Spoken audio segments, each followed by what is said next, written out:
अजीब आदमी है यार, क्या है ये? क्या चीज है। और अब ये खुद तो काला जादू नहीं करता। बिल्कुल पॉसिबल है। मुझे तो इस जज के ऊपर ही एतबार नहीं है जो मेरे केसेस चला रहा है। ये ऐसा तो नहीं कि सारे जजेस बारी बारी ऐसे करता रहे, जैसे वो जो है ज़हनी तौर पे पागल है, पागल डिक्लेयर करते हैं ताकि ये तक कह दिया था उसने कि मेरे बराबर वाली खोली का जो कैदी है वो मुझ पे जादू कर रहा है, काला जादू, मेरे बराबर में बैठ। कह ये रहा है कि जनाब मुझे इस जज के ऊपर ही एतबार नहीं है, मेरा केस जो है ना यहाँ से ट्रांसफर किया जाए। अभी बताओ कि ये बताओ कि जो जज है इसके पास ये इख्तियार होता है कि नहीं जी हम तो तुम्हारी दरख्वास्त मुस्तरद करते हैं और केस यहीं चलेगा? बिल्कुल पॉसिबल है। बिस्मिल्लाहिर्रहमानिर्रहीम, अस्सलाम वालेकुम। मैं हूं अरमान साबिर, आप देख रहे हैं अरमान साबिर व्लॉग्स। अरमगान का केस जो है वो उसने एक नया मोड़ इख्तियार कर लिया है, और वो क्या मोड़ इख्तियार किया है और उसने जो अरमगान है उसने क्या प्ली ली है, उसने तो जज पर ही जो है वो एतराज़ उठा दिया है। और क्या क्या एतराज़ात उठाए हैं ये सब जो है वो आज मालूम करेंगे फ़हीम सिद्दीकी से, क्योंकि फ़हीम की इस पर बड़ी गहरी नज़र है। और आज फ़हीम सिद्दीकी मेरे साथ है। अस्सलाम वालेकुम फ़हीम। वालेकुम अस्सलाम, कैसे हैं अरमान? मैं ठीक। कहाँ पे गहरी नज़र रख दी यार, अरमगान लड़का है भाई, चलें। अच्छा ठीक है। तो लेकिन वो लड़का भी क्या लड़का है यार, कमाल लड़का है, खुदा की कसम, एक से बढ़ के एक मूव चलता है। हाँ।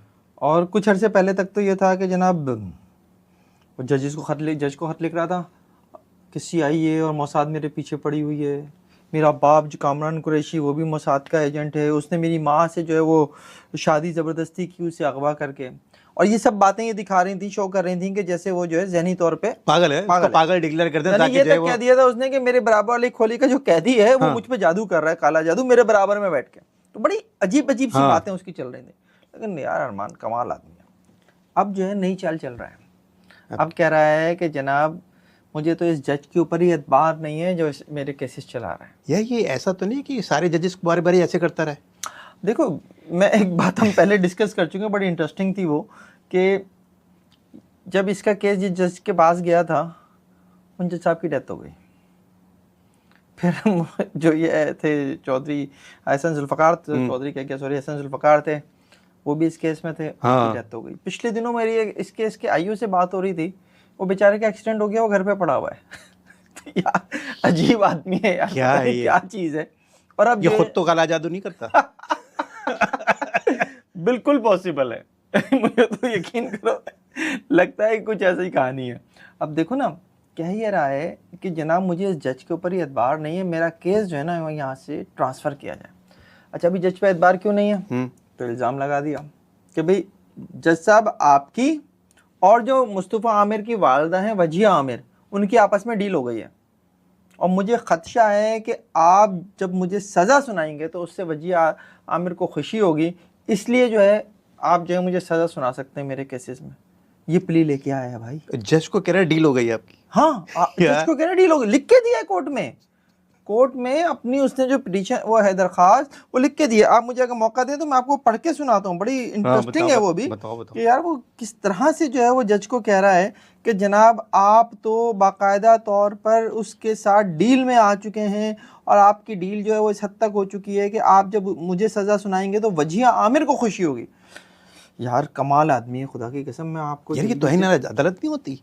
नहीं, तौहीन अदालत तो ऐसी नहीं है, क्योंकि हर मुल्जिम को इस बात का राइट है कि अगर वो उसे लगता है कि जज उसे तमीज़ से बोले ना यार, मतलब ये क्या बात हुई? क्या रहा है तो सुनिएगा जनाबे वाला।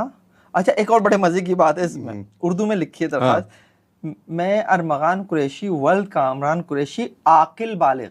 यार कुछ अर्से पहले तक तो तू जो है वो ये साबित करने की कोशिश में था कि मैं पागल हूँ। उसकी वालदा ने दरख्वास्त लगाई थी इसका दिमागी तिब्बी मुआयना कराया जाए, मेडिकल बोर्ड बनाया जाए। अब दरख्वास्त में खुद क्या लिख रहा है? आकिल। ठीक है। और सकना यानी रिहाइश का है, हाजा मुकीम सेंट्रल जेल कराची। नहीं तो अब आदमी ये भी तो प्ली ले सकता है ना कि कोई पागल अपने आप को पागल थोड़ी कहता है।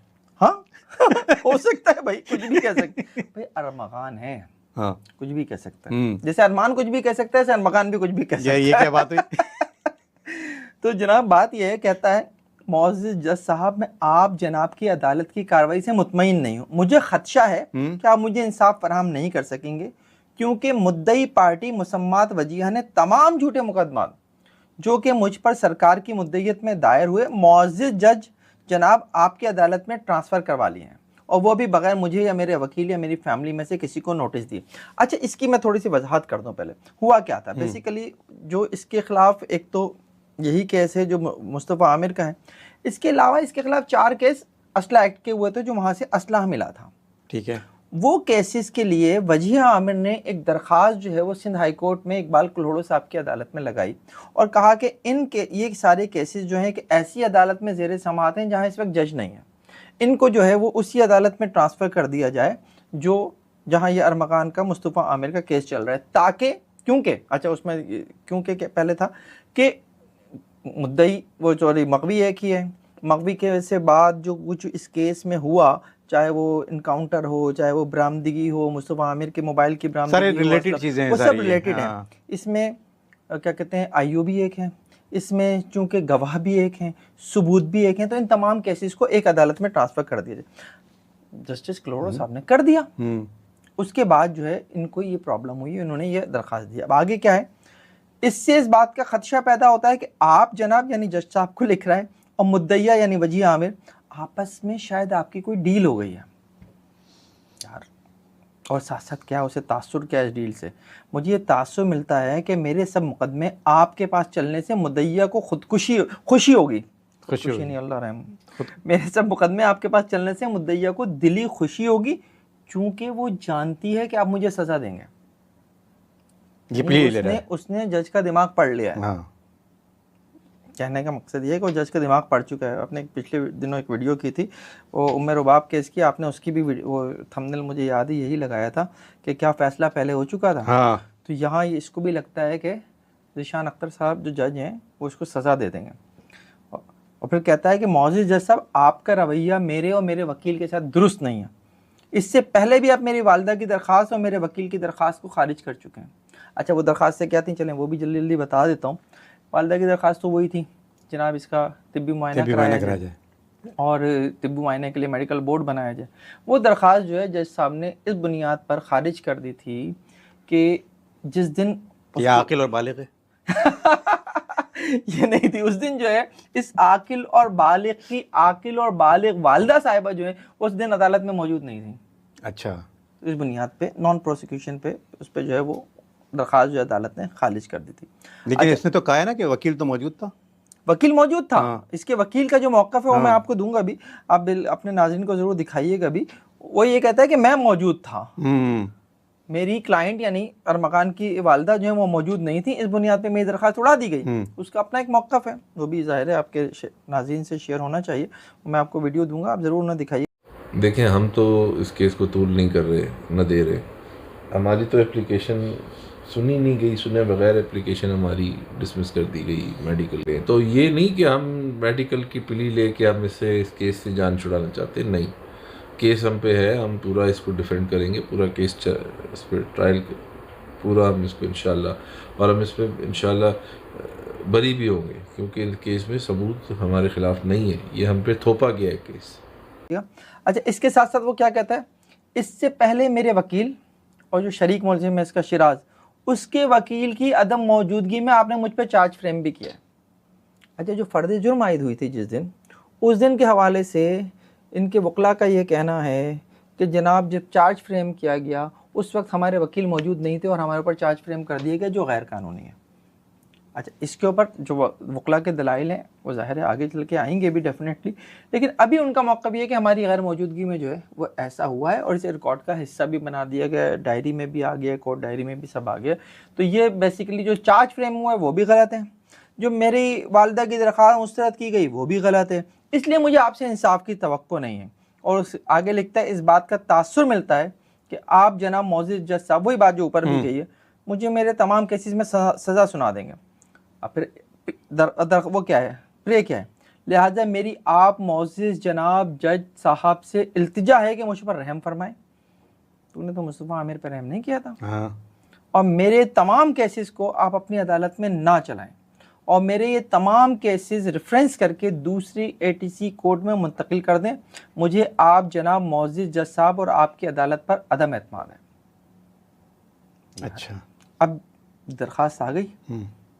अब ये बताओ कि ये बताओ कि जो जज है इसके पास ये इख्तियार होता है कि नहीं जी हम तो तुम्हारी दरख्वास्त मुस्तरद करते हैं और केस यहीं चलेगा? बिल्कुल पॉसिबल है उसके लिए, लेकिन उन्होंने इनसे क्या कहा है? उन्होंने इनसे कहा है कि जाओ भाई, अगर आपको मेरे ऊपर एतबार नहीं है, अब जाओ हाई कोर्ट से लेकर आओ। अच्छा, अब हाई कोर्ट जाने का जो मामला है ना, वो थोड़ा सा समझने का है। जो इनके वकील साहब जो हैं, उनका ये कहना है कि हाई कोर्ट ने ये फैसला दे दिया जो अरमगान के ख़िलाफ़ केसेस हैं वो इस कोर्ट में ट्रांसफ़र करने का, ये गलत है। उसके लिए वो बाकायदा ATA जो इंसदाद दहशतगर्दी का जो एक्ट है, उसकी एक दफ़ा जो है वो आर्टिकल जो है वो उसका वो कोट करते हैं। वो कहते हैं कि किसी भी कोर्ट से केसेस दूसरी कोर्ट में ट्रांसफ़र करने का जो इख्तियार है वो चीफ जस्टिस हाई कोर्ट के पास है, कोई जज जो है वो नहीं कर सकता। अच्छा, जब मैंने इसके ऊपर वजीह आमिर के वकील से बात की, तो ये बात मैंने अपने प्रोग्राम में नहीं बता सका हूँ मैं, तो उन्होंने ये कहा कि जनाब अगर तो ये होता कि जनाब केस कराची से जो है वो दादू की ATC कोर्ट में ट्रांसफ़र हो रहा होता तो ये इख्तियार जो है वो चीफ जस्टिस साहब का है।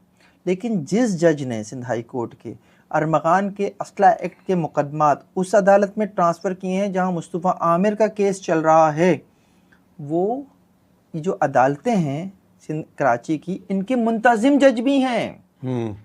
तो जो एडमिनिस्ट्रेटिव जज होता है उसके पास ये राइट है कि वो केस ट्रांसफ़र कर दे। तो यहाँ तो किसी और सर्किट में भेज रहा है, बल्कि वो उसी वहीं भेज रहा है, तो कराची की अदालत में भेज रहा है। तो मुझे अरमगान के वकील की जो ये पिली है ये मुझे कुछ ठीक नहीं लग रही, बल्कि अरमगान की कह लें, अरमगान के वकील की कह लें, तो मुझे तो लग रहा है कि ये केस जो है वो अरमगान ये चाह रहा है और वकील भी ये चाह रहा है कि यहाँ से केस निकल ले, कहीं और चला जाए। शायद ये भी इसके अलावा भी एक वजह हो सकती है, ये डिलेइंग टैक्टिक्स यस है ना। यस, ये डिलेइंग टैक्टिक्स है कि एप्लीकेशन लटका के रखो। भाई देखो ना यार, साल से ज्यादा हो गया। हाँ, अब मैं और आप तो खैर ये बात कहेंगे तो थोड़ा सा अजीब सा लगेगा, लेकिन कमेंट्स बता देता हूँ जो लोगों के मेरी वीडियो के ऊपर भी आए थे।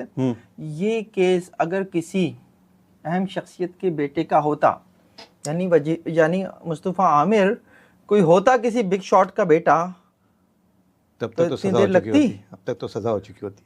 सजा हो चुकी होती अब तक, या फिर सजा नहीं भी हुई होती तो शायद CTD पंजाब की तरह अरमगान को जेल से निकाल कर कहीं ले जाया जा रहा होता। हाँ। और अपने ही साथियों की फायरिंग से जो है अरमगान साहब जो है वो अल्लाह को प्यारे हो चुके होते हैं। लेकिन यहाँ पर आप ये देखिए कि अरमगान जेल में ऐश कर रहा है। ये हम लोग जो स्टोरीज किए हैं उसमें असमा नवाब वाली स्टोरी है और दीगर स्टोरीज भी हैं। इसमें जो है ये अरमगान वाली स्टोरी में कमेंट पता है कैसे कैसे आते हैं। इसमें एक कमेंट इस तरह के भी बहुत सारे लोग करते हैं कि कराची में भी CCD होनी चाहिए। हाँ, लोग करते हैं ये कमेंट, बिल्कुल करते हैं, क्योंकि देखो ना, लोगों को ये लगता है कि यहाँ पर इंसाफ उस तरह से नहीं मिल रहा जिस तरह से मिलना चाहिए।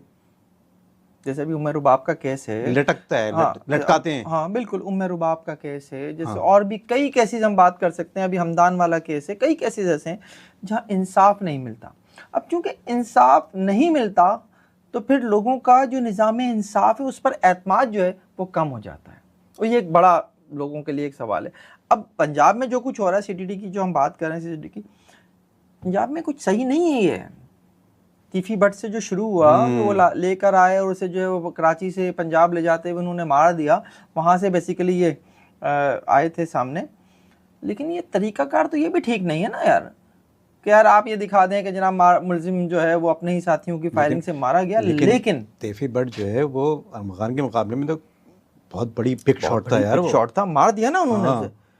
लेकिन ठीक या गलत इसको अपनी जगह, लेकिन ये तरीक़ेकार ठीक नहीं है। मैं इसलिए हमेशा ये कहता हूँ कि भाई अपना प्रोसिक्यूशन ठीक करो ना यार। एग्जैक्टली, बिल्कुल सही बात है। अपना केस इतना मजबूत बनाओ, अपने गवाह जो हैं वो वही पुलिस वाले गवाहों की बजाय कुछ प्राइवेट गवाह, कुछ ऐसे सबूत, कोई फॉरेंसिक साइंस जो एक जादू है उसको इस्तेमाल करो, फिर सजा कराओ। ये तो हम लोग शुरू से कह रहे हैं। जब वो कराची ऑपरेशन में जब हम लोग रिपोर्टिंग करते थे तब भी यही पुलिस में दो लोग थे। एक कहता था भाई मावरा अदालत कत्ल कर दो, हमने पता कर लिया, ये हम कहते थे नहीं भाई मावरा अदालत क्यों, आपके पास इतने सबूत होने चाहिए यार। सबूत शवाहिद की मौजूदगी में अदालत में लेके जाओ, वहाँ से सज़ा कराओ। ठीक है, निज़ाम इंसाफ में बहुत सारी गलतियाँ होंगी, जजेस भी आप कहते हो कि जो हमारे जुडिशल सिस्टम है इसमें बहुत सारी खामियाँ, लेकिन जज तो ये कहते हैं ना, जब जजेस में से किसी के साथ बात हो इसके ऊपर ऑफ द रिकॉर्ड, तो वो कहते हैं भाई हम तो जो हमारे सामने चीज़ पेश की जाएगी उसके ऊपर फैसला सुनाएंगे ना, सारा प्रोसिक्यूशन में डाल देते हो। हाँ, तो जब आपका प्रोसिक्यूशन ही कमज़ोर है और प्रोसिक्यूशन इस बात को यकीनी बना रहा है कि जनाब कहीं से शक का फ़ायदा पैदा हो जाए तो फिर जमानत पर रिहा भी करेंगे और बरी भी करेंगे केसेस में। अच्छा फ़हीम, तो फिर आगे होगा क्या इस केस में? अब देखिए इस केस में आगे क्या होगा ये तो खैर जज साहब को पता है। अब जज साहब के पास 2 एप्लीकेशन नहीं, मतलब ये ठीक है, वो जज साहब को तो पता ही है, वो तो केस ट्रांसफ़र होगा या नहीं होगा, लेकिन क्या ये ऐसे ही लटक के चलेगा? क्या होगा इसमें? आसार क्या बता रहे हैं? शाहरुख जतोई का केस याद है आपको? अरे यार, बस अल्लाह रहम करे। इस केस में ना एक और चीज़ है अभी इस स्टेज पर, वो ये है कि एक तो ये दरख्वास्त आ गई अरमगान की कि मुझे जज पे एतबार नहीं, दूसरी तरफ जो है वो वजीह आमिर की तरफ से भी एक दरख्वास्त है और वो वही दरख्वास्त है कि अब चूँकि केसेस इस अदालत में ट्रांसफ़र हो गए अरमगान के भी असला एक्ट वाले, अब इन तमाम केसेस को जो है वो मिला कर चलाया जाए ताकि इंसाफ जो है वो जल्दी हो। और इसकी एक बड़ी वजह है, उसमें जो उन्होंने दरख्वास्त में लिखी भी है उन्होंने कि चूँकि गवाह एक हैं, सबूत एक हैं, तो अगर ये अलग अलग अदालतों में चले और कोई ऐसे मुतज़ाद जजमेंट आ गए तो उनका इस केस के ऊपर जो है एक बुरा असर पड़ सकता है। बिल्कुल सही है। तो इसलिए उन्होंने जो है ये सारा कह लीजिए कि वहाँ से ट्रांसफ़र कराए हाई कोर्ट से, फिर यहाँ आने के बाद अब ये दरख्वास्त लगा दिए। इन दोनों दरख्वास्तों पे अभी डिसीजन नहीं आया है। अब ये जो डिसीजन है ना इन दोनों दरख्वास्तों पे, वो बेसिकली ये भी तय करेगा कि जनाब इस केस की अब स्पीड क्या होगी। अगर तो ये वजीह आमिर की दरख्वास्तें जो हैं वो मंजूर हो जाती हैं और अदालत कहती है कि हाँ भाई सारे केसेस जो हैं एक साथ चलेंगे और मुस्तफ़ा आमिर कत्ल केस के साथ ही चलेंगे, तो डेफिनेटली स्पीड बढ़ जाएगी केसेस की, जितने भी केसेस हैं। लेकिन अगर मुस्तफ़ा आमिर अगर अरमगान की दरख्वास्त जो है वो मंजूर हो जाती है और केस फिर किसी कोर्ट में चला जाता है तो फिर वजीह आमिर साहबा को फिर एक दरख्वास्त लगानी पड़ेगी। अब वो इस कोर्ट से फिर उस कोर्ट में ट्रांसफ़र करवाएंगी, फिर अरमगान कहेगा कि ना मुझे इस कोर्ट के ऊपर भी एतराज़ है, इस जज के ऊपर भी एतराज़ है। मैं वही तो कह रहा हूं कि ये तो मतलब ऐसा लग रहा है जैसे सिलसिला चलता रहेगा अभी इस तरह का। इंसाफ हुनूज दूरस्त ये है बात। और आप क्या कहते हैं, आपका क्या ख्याल है, अपनी राय से ज़रूर आगाह कीजिएगा। फ़हीम, बहुत बहुत शुक्रिया। Always welcome. आप सबका भी बहुत बहुत शुक्रिया। अपनी राय ज़रूर दीजिएगा और अगर आपने अब तक चैनल को सब्सक्राइब नहीं किया है तो बराए मेहरबानी सब्सक्राइब कर लीजिएगा। एक नई वीडियो के साथ दोबारा हाजिर होऊंगा। बहुत शुक्रिया। खुदा हाफ़िज़।